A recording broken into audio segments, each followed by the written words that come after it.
Alright, Ronan MMA, welcome back to the channel. Now, I tried to do this video yesterday, but I had some audio issues.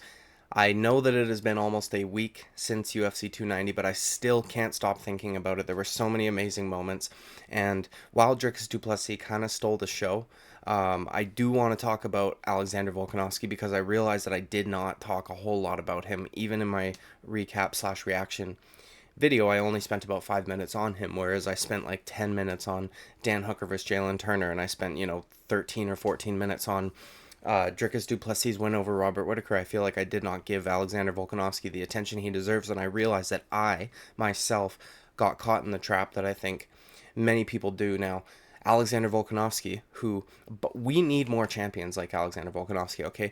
I feel as though he has been underappreciated almost his entire championship reign, and I'm going to explain what I mean in a second, but when he won the title, so many people loved Max Holloway, and for good reason. Like, the dude's a fighter's fighter. He has very entertaining fights, you know what I mean? And the win, or the first win over Max Holloway at least, was not the most exciting fight. Volk kind of just picked him apart.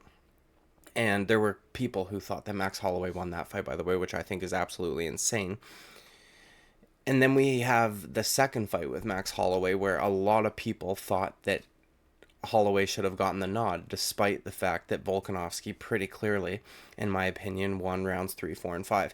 Now, he was underappreciated in that sense, right? That people were missing Max, calling Max the people's champion and things like this, up until he beat the brakes off of Max Holloway for the third time, okay? And now the third one was the most impressive and the most violent and the most bloody. But then since then, I feel as though he's underappreciated in a new sense, which is that we just expect him to do great things because he does over and over and over again. So when he does do them, it's kind of just like, oh yeah, well, it's Volkanovski, which I don't think is fair to him because the guy is fucking phenomenal and he puts on a show for us every time out. He is also a guy who doesn't really have boring fights. I mean, I just said that the first Max Holloway fight wasn't the most entertaining, but for somebody who's a fan of like technique and shit like that, it really was. And then, the fight with Jose Aldo is one that you could argue was a little more on the boring side, but again, it was like tactics, you know what I mean? He needed to win that fight because he knew that he would be getting a title shot had he done so, and he did. Okay, he did a tell-all interview on his YouTube page, and something that stuck out to me and I thought, what a fucking good guy, dude, was he was asked about potential opponents, and obviously he really wants to fight Islam Makhachev for the light heavyweight title, and that's something that I'm going to talk about in a second. But he was asked about Aljamain Sterling, okay, and he said immediately, no hesitation whatsoever, that if Aljamain Sterling were to get past Sean O'Malley and he wanted to move up to featherweight, he would absolutely take him on, and he doesn't think that Aljamain Sterling should have to fight anybody at the featherweight division before getting a shot at Alexander Volkanovski because, quote, he has paid his dues, okay? And there are a lot of people, including myself, who don't really like Aljamain Sterling. But Volk just doesn't give a shit, dude. And something that he said, too, which is what made me think, holy shit, what a nice guy, was he said that it would be really good for his career, meaning Aljamain, right? Like, he wasn't talking about himself. He says he thinks it would be good for his career. And I thought, Jesus Christ, man, this guy looking out for another champion in another division that could potentially be coming up to, attempt to take his title. And now I don't think many people would bet that Aljamain Sterling would come up there and beat Alexander Volkanovski, considering what we've seen him do against guys like Islam Makhachev, who in my opinion is a much more effective grappler than Aljamain Sterling, or at the very least is, would be stronger, considering the size. But the fact that he's just like, yeah, he can come up here and he doesn't need to fight anybody, I think it would be good for his career because perhaps he has his finger on the pulse of what fans think.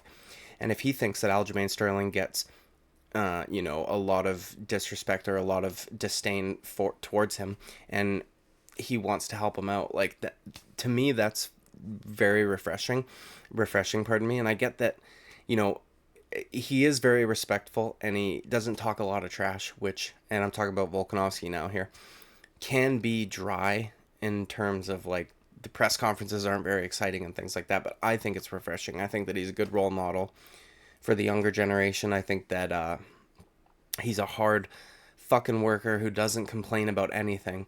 And,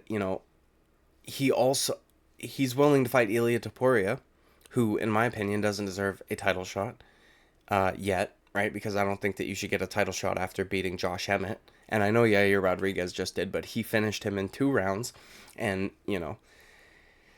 the circumstances were what they were. But he's willing to fight him just to stay active, regardless of his ranking, regardless of the guys that he's beat. He thinks he can beat them, and he doesn't really give a shit whether or not he deserves it or not. He just wants to stay active, which is something that we don't get a lot of from champions, okay? Since December of 2019, this dude has participated in 7 title fights.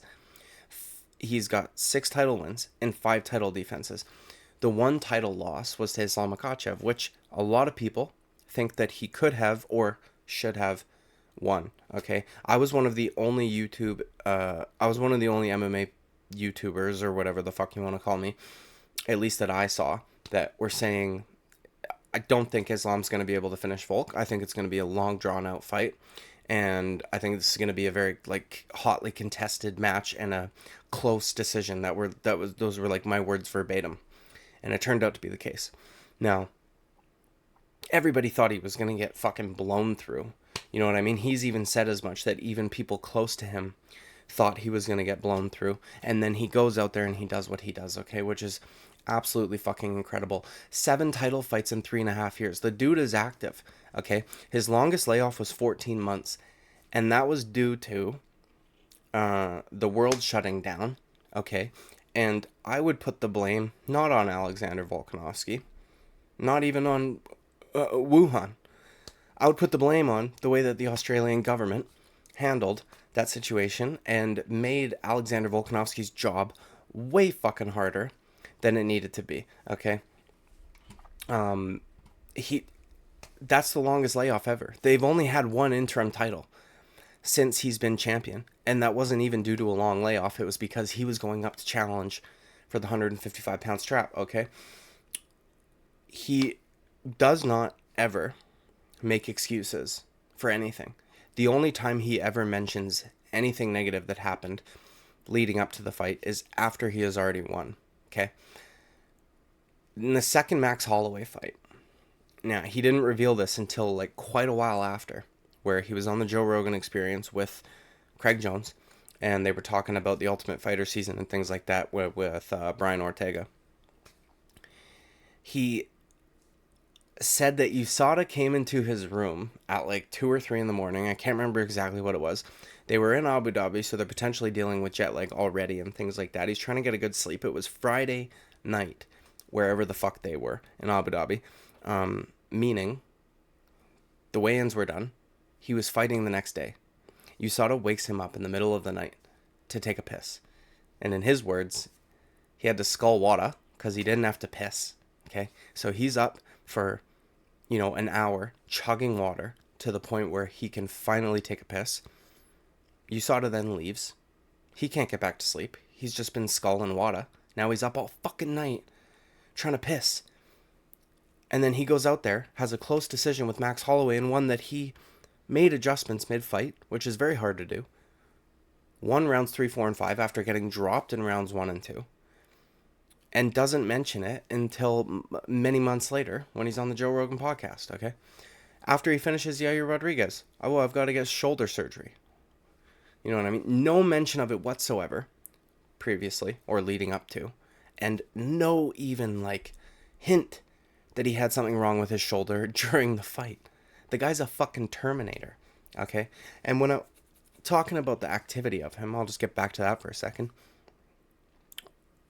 Khabib Nurmagomedov, after 3 title defenses, people were calling the GOAT. Now, those people were slightly deranged and perhaps a little bit delusional and perhaps a little bit biased due to perhaps the religion or something along those lines. But Khabib had 2 interim title fights during his reign because of the inactivity. He was basically a once-a-year type fighter, and he gets touted as the GOAT. You know what I mean? Or at least the GOAT at lightweight, which I guess, there's not a whole lot of like long reigning champions at lightweight. It's always been historically a very competitive division.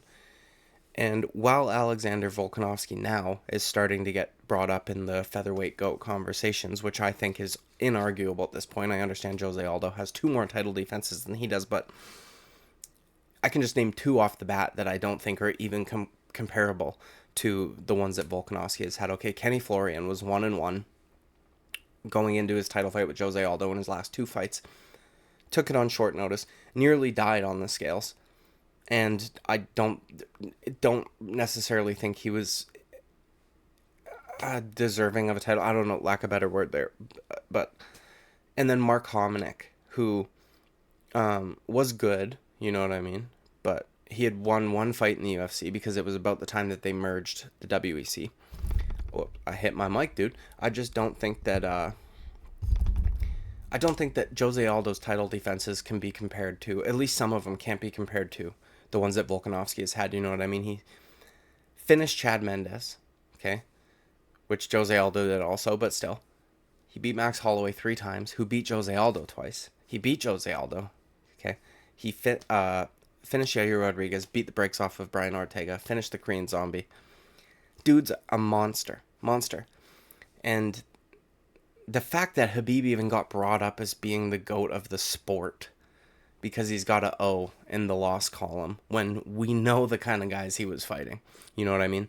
And you look at Volkanovski's only 2 losses in his career. One of them was against Islam, which was hotly contested. And again, a lot of people, including myself, actually think that he probably should have won that fight.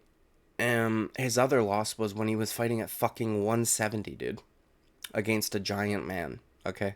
Like, compared to him. The guy's 5'6", he's fighting at fucking welterweight, and he's only got 1 loss. It's insane to me, dude. The disrespecting, or the fact that he's never disrespectful, you know what I mean? The only time I can ever think about him, the only time I ever can remember him getting heated against an opponent and perhaps dishing out some trash talk was against Brian Ortega, and it was when Volk realized that he had popped for steroids a while back. And to be fair, that is a good reason to shit on your opponent, in my opinion. And the timing was actually perfect because they were up on stage, the ceremonial weigh-ins, and Brian Ortega looked like he was about to fucking cry after Volk said that. I think it might have messed with him mentally a little bit, but you know what I mean. His resume, his activity, the way that he carries himself as a champion, the way that this is one of the most impressive parts about his reign as champion in the featherweight division is that he changes his styles to match his opponents. And what I mean by that is when he fights Max Holloway, it's a lot of leg kicks to disrupt Max's timing, Max's stance switches, Max's angles from his boxing, right? And then Volk adding in some boxing of his own, especially in that third fight, when I think he realized, like, Max can't really hurt him unless he hits him with a fucking head kick, okay, like he did in the second fight. He started to open up a lot more with the hands. And then he fights Brian Ortega, and it's very similar, a lot less kicks because he does not want to get the leg caught and taken down. He beats him up on the feet. He almost gets submitted multiple times, and then he smashes him on the ground. The Korean Zombie, he felt pretty comfortable. He could do whatever he wanted to. Yair Rodriguez, though. Oh, Jose Aldo, he did a lot of clinching, things like this, right? Wanting to stay away from Jose Aldo's leg kicks, stay away from Jose Aldo's power punches, things like that. Then he fights Yair Rodriguez, and he fights like how he used to coming up when he first got into the UFC, only with way better grappling. The thing that I love about him and the way that he changes his styles is when George St. Pierre, obviously, is loved in this household. Okay, he's Canadian. He's a great, great champion. One of the best to ever do it. Towards the end of his career, when he just wanted to win, right? Obviously, he just wanted to keep his title. He would change his style to match his opponents. Sometimes to the detriment of, like, the entertainment aspect of that fight. The Nick Diaz fight's a good example. Just a lot of takedowns, not really doing a whole lot, you know what I mean? Kind of beating him up on the ground a little bit, but not super intensely. You know, and then he'll fight like Josh Koscheck, and he's just jabbing him in the face, things like this. sometimes it made the fight boring because you could tell he was just trying to make it to the buzzer. He wasn't trying to go out there and put his opponent away. Volkanovski, while he wasn't able to finish Max Holloway or Brian Ortega, right? He is trying to finish you almost all the fucking time. And he'll change his style from a striker who's throwing a lot of leg kicks, body kicks, and boxing to fighting Brian Ortega, throwing much less kicks because he doesn't want to get taken down, primarily boxing. And then he'll go and fight Yair Rodriguez the way that he did, which is take him down and smash him. And every single one of them were entertaining. He can take you down and smash you and be entertaining, whereas a lot of guys that fight like that are not necessarily.